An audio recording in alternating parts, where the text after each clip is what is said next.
अस्सलाम वालेकुम नाज़रीन, मैं हूँ आदम शबानी। आप देख रहे हो ASP उर्दू टीवी। जैसे कि बलूचिस्तान के हवाले से मैं आप तक खबरें पहुँचाने की कोशिश करूँगा। आज नाल में मुसल्लह अफराद के कंट्रोल के बाद जेट तैयारों की परवाज़ें, ज़ोरदार धमाके की आवाज़ें सुनाई दे रहे हैं। आज जुम्मा के दिन बलूचिस्तान के ज़िला खुजदार के इलाके नाल में गुज़श्ता रोज़ मुसल्लह अफराद के बड़ी तादाद में पुलिस चेक पोस्ट पर हमला करके इलाके को तकरीबन 5 घंटे तक इलाके को अपने कंट्रोल में ले रखा। इस दौरान हमलावर पुलिस अहलकार से असला और गाड़ियां छीन कर अपने साथ ले गए। दूसरी जानब ज़राए के मुताबिक मुसल्लह अफराद ने एक मकामी इस्तेसाली कंपनी कैंप और मशीनरी को भी आग लगा दी और 13 से जायद अफराद को अपने हिरासत में लेकर ले गए तो अपने साथ ले गए, जिसमें इसके बाद जेट तैयारे मुसलसल परवाजें जारी हैं, जबकि ज़मीनी ऑपरेशन भी जारी है।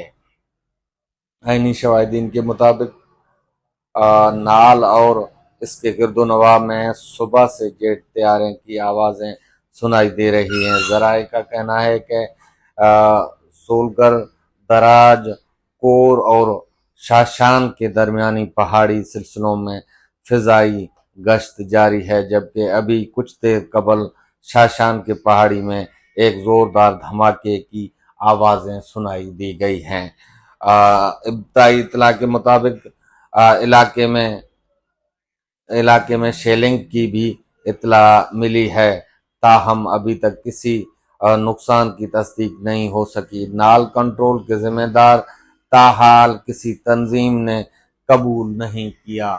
तो बलूचिस्तान में ऐसे काफ़ी लाखों वाक़यात आए रोज़ हो जाते हैं, जिसमें पुलिस चौकी और चेक पोस्ट पर हमले और FC चेक पोस्टों पर हमले और दीगर जो हैं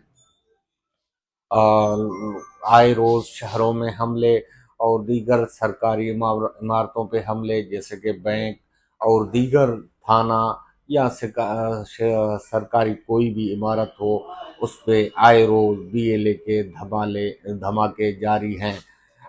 ये धमाका ये जो है हमला तो पुलिस चेक पोस्ट पे हुआ, जिसमें एक DSP को अगवा करके अपने साथ ले गए और दीगर जो है पुलिस चेक पोस्ट के में जो असले थे वो असला भी लूट कर अपने साथ गाड़ियां असला ले गए हैं।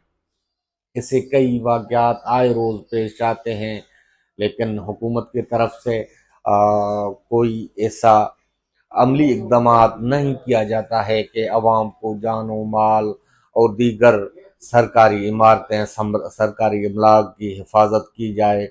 तो हुकूमत तो इसमें भी नाकाम हो चुकी है कि हुकूमत ऐसा करे कि उन बागी बलोचों से मुज़ाकरात करके उन्हें जो है सरकारी धारे में लाए।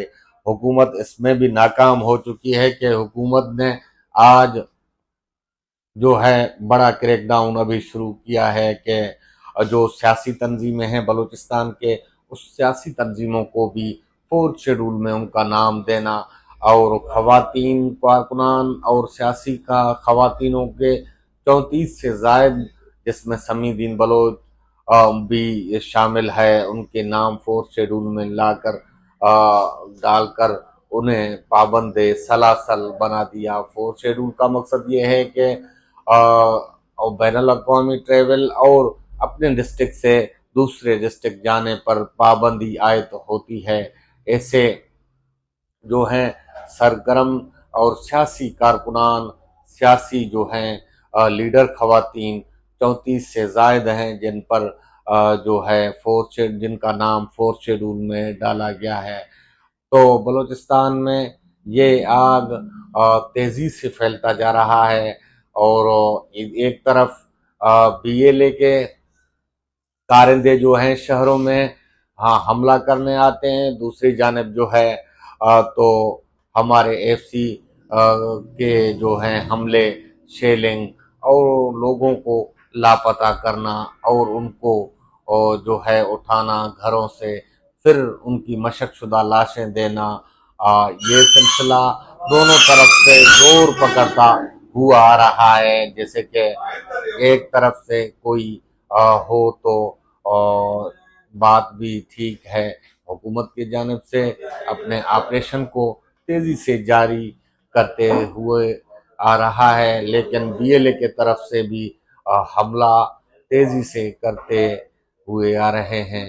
इसी हवाले से वहाँ के इलाका मकीन और शहरियों ने तशवीश का इजहार करते हुए कहा कि बलोच नस्ल कुशी पे ये काम हो रहा है।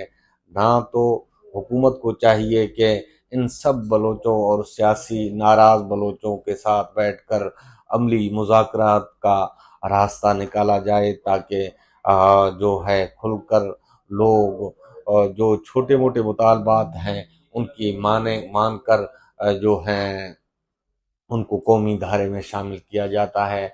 वैसे आपने देखा होगा कि अख्तरजान मैंगल के सीटों के ऊपर क्या हुआ, उनके सेनेटरों को अगवा करके उनसे जोरी वोट ली गई, तो अख्तरजान मैंगल ने अपना और अपने जमात के इस्तीफात कौमी असम्बली में जमा कराए।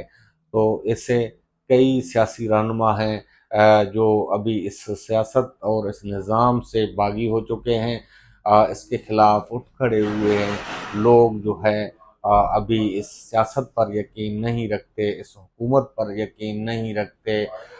जैसे कि सरफराज बुगटी को यहाँ हम मुसल्लत कर दिया गया बलूचिस्तान के ऊपर, जो है फार्म 47 के मुताबिक जो भी लोग आए असम्बलियों में वही बैठे हैं, जो जिसको हकीकी वोट मिला तो वो असम्बलियों से बाहर हैं, वो सियासत से भी बेजार हो चुके हैं। जैसे कि यार मोहम्मद रिंद सरदारों में कहें तो यार मोहम्मद रिंद और अख्तर जान मैंगल और बुगटी सरदारान और दीगर जो खेतरान और दीगर सरदारान जो हैं वो बिल्कुल इस निज़ाम से बागी हो चुके हैं, इस निज़ाम को जो है नहीं मानते हैं।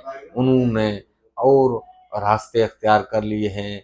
हुकूमत को चाहिए कि इन सरदारों को मिलाकर और दीगर सियासी कारकुनान को और जेल में बिठाकर, सियासी जो लोग हैं उनको जेल में बिठाकर इंतकामी कार्रवाई लिया जा रहा है।